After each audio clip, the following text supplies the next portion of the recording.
मंजाडी जंगलातले चेंबन माकड आणि अंबू खार हे सगळ्यात खोडकर प्राणी होते.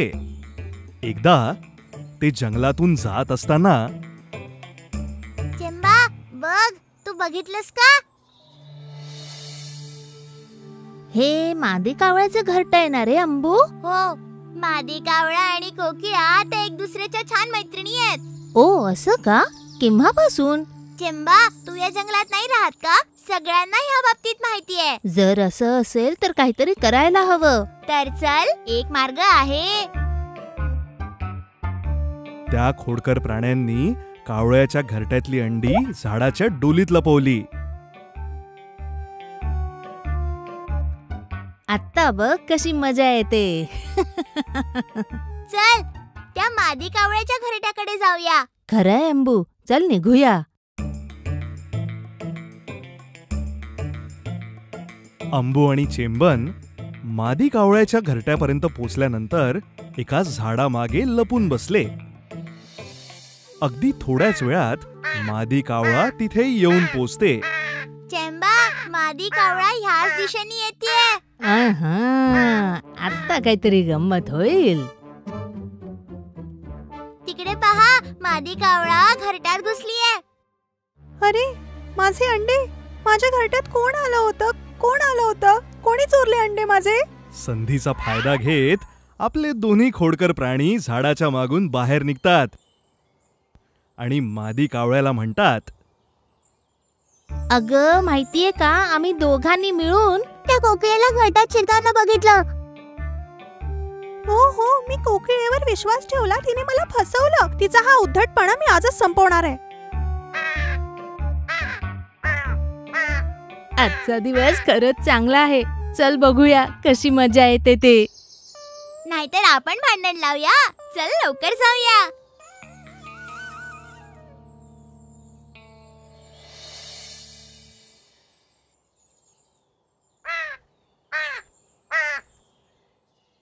काय ग, तू रागात दिसतीयेस? तू माझे अंडे चोरल्यावर भोळेपणाचं नाटक करते. चल, माझी अंडी लवकर दे. अंडी चोरली? मी? हो, ती तूच आहे. तुला तर माहितीये ना, आम्ही तर घरटी बांधतच नाही. उलट तुमच्याच घरट्यात नेहमी अंडी देतो. काही खोटं नाही. तूच आहे जिने माझे अंडे चोरले. अरे अरे चेंबा, त्या लोकांनी भांडण सुरू केलं. अशा प्रकारे चेंबन आणि अंबूमुळे कोकिळा आणि मादी कावळा पुन्हा शत्रू झाले. तसंच एक दिवस चेंबन आणि अंबू नदी ओलांडून पलीकडच्या गावी गेले. कावळा आणि कोकिळेत झालं भांडण, मज्जा आली मज्जा आली, कशी मजा आली. कावळा आणि कोकिळेत झालं भांडण, मज्जा आली मज्जा आली, कशी मजा आली. मज्जा आली मज्जा आली मज्जा आली. अरे बघ, आपण गावात पोहोचलो.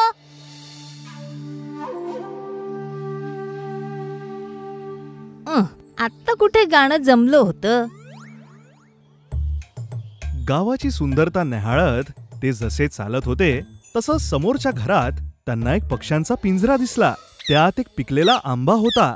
अंबू, थांब जरा. ते बघ ते बघ, त्या पिंजऱ्यात माझी आवडती फळं आहेत. तोंडाला पाणी सुटलं रे. चल ना, तो पिंजरा उघडून ते घेऊ.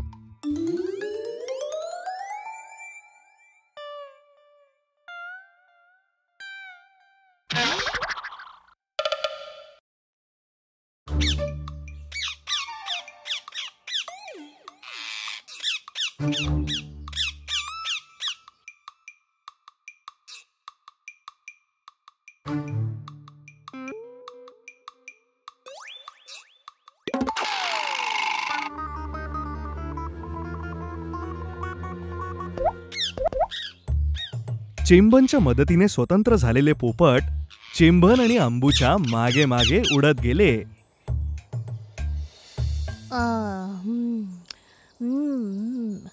काय गोड फळ आहेत रे. अरे चेंबा, चल ना लवकर जंगलात जाऊया. मला थोडी भीती वाटते. कशासाठी? मला नाही माहिती. हे आपलं जंगल नाहीये ना. जर आपण आपल्या करामाती इथे गावात खेळलो तर आपण पकडले जाऊया. गाव असो वा जंगल, माझ्यासाठी सगळं सारखंच आहे. असं नाहीये चेंबा. जंगल आपलं घर आहे. तिथे आपल्याला स्वातंत्र्य आहे. तिथे आपल्याला कोणी त्रास नाही देणार. पण गाव, घाबरू नकोस रे, जाऊ आपण.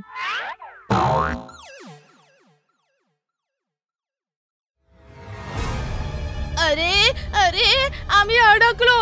आम्हाला सोडा, आम्ही परत जाऊ. सोडा ना. हे सगळं बोलण्यात काही अर्थ नाहीये चेंबा. माणसांना आपली भाषा नाही कळत. दोघंही पोपट एका झाडाच्या फांदीवर बसून हा सगळा प्रकार पाहत होते. नकळत का होईना, पण त्या लोकांनी आपली मदत केली. हो, आपण त्यांना मदत केली पाहिजे. आपण त्यांना कसं वाचवू शकतो? काही तर मार्ग निघेलच. चल बघूया.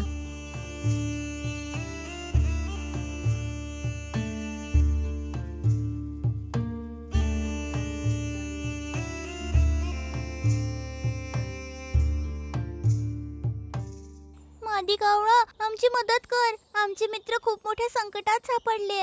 आमची मदत कर. तुम्ही सगळे कोण आहात आणि काय झालंय?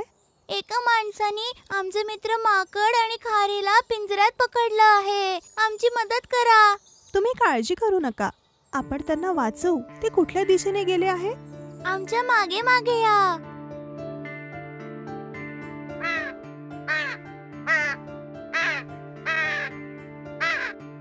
आम्हाला काही करू नका. आम्हाला सोडा ना. आम्ही परत नाही येणार या गावामध्ये. सोडा ना. चेंबा, तू वाटेल ते करून घे, पण माणसांना आपली भाषा नाहीच कळणार. अरे अरे हे काय? अरे अरे आम्हाला वाचवा. अरे जा कावळ्यांनो, जा. अरे वाचवा. देवा, वाचलो. अगं ताई, तू काय करतेयस इथे? मी बरेचदा अन्नाच्या शोधात गावात येते. मादी कावळा, तू आमची मदत केली त्याकरता धन्यवाद. खरंच ताई, आम्हाला माफ कर. आम्हीच तुझी अंडी त्या दिवशी लपवली होती. माफ कर. थोड्या वेळाने मला ते सगळं कळलं. पण ठीक आहे. पण आता ज्यांनी तुम्हाला मदत केली ती मी नाहीये.